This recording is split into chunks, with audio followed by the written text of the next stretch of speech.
Hello friends, welcome to star learning classes. आज के इस वीडियो में हम लोग क्यूब को यानी कि घन को डिस्कस करेंगे। पिछले इस वीडियोस में हम लोगों ने घनाभ को, क्यूबॉइड को डिस्कस किया था, तो जिन्होंने वो वीडियो ना देखी हो वो जाके वो वीडियोस देख लें। एंड आज हम क्यूब को डिस्कस करेंगे। तो क्यूब क्या है? घन एक ठोस त्रिआयामी आकृति होती है जिसमें 6 वर्गाकार फलक, 8 शीर्ष और 12 किनारे होते हैं। ठीक है, तो ये पहली चीज तो ये 3D होता है।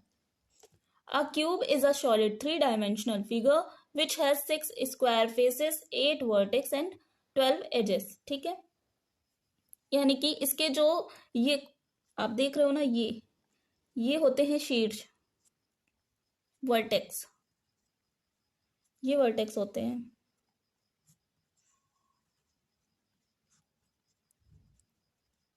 हिंदी में इसे शीर्ष बोलते हैं। ठीक है, तो ये जो वर्टेक्स होते हैं ये टोटल 8 होते हैं।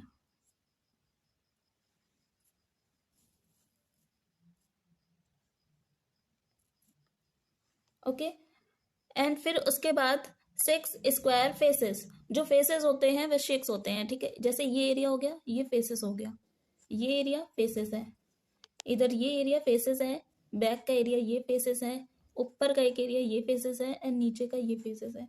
तो टोटल 4 साइड्स में हो गए और एक ऊपर एक नीचे, यानी कि टोटल 6 फेसेस हो गए।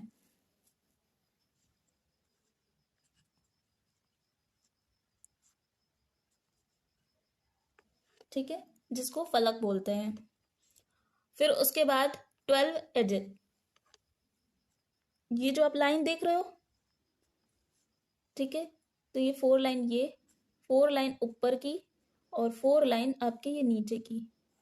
तो ये टोटल कितने हो गए? 4 ऊपर, 4 नीचे, 4 ये साइड्स में, तो टोटल 12 हो गए। एजेस आपके 12 हो गए,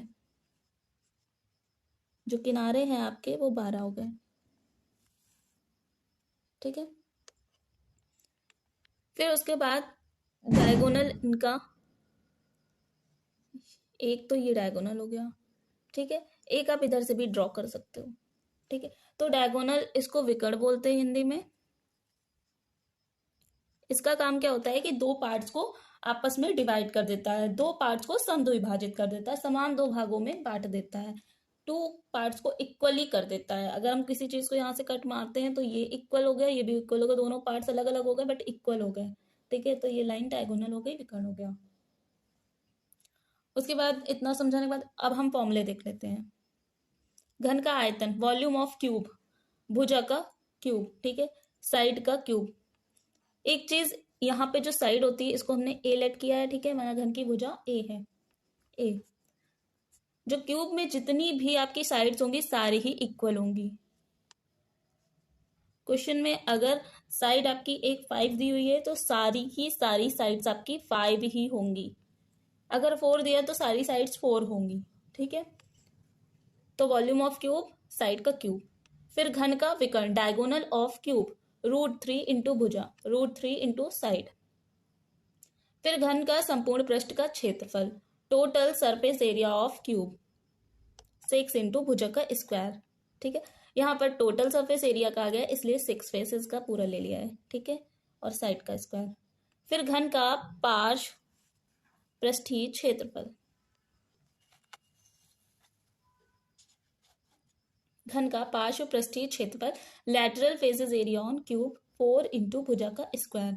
यहाँ 4 कैसे है? क्योंकि पार्श्व पृष्ठीय क्षेत्रफल की बात कर रहा है, लैटरल फेसेस की बात कर रहा है। इन दिस केस इसमें हमको ये 4 साइड्स लेनी है ऊपर की, और ये नीचे वाला हमको फेस नहीं लेना है। ऊपर नीचे का छोड़कर बाकी 4 साइड के लिए जाते हैं, इसलिए 4 इंटू भुजा का स्क्वायर है। ठीक है, इसीलिए 4 इंटू भुजा का स्क्वायर है। जब आपका पूरे का कहा जाए तब आप 6 इंटू भुजा का स्क्वायर करेंगे। जैसे यहाँ पे संपूर्ण का कहा गया है, संपूर्ण मीन्स टोटल, इसलिए यहाँ 6 इंटू भुजा का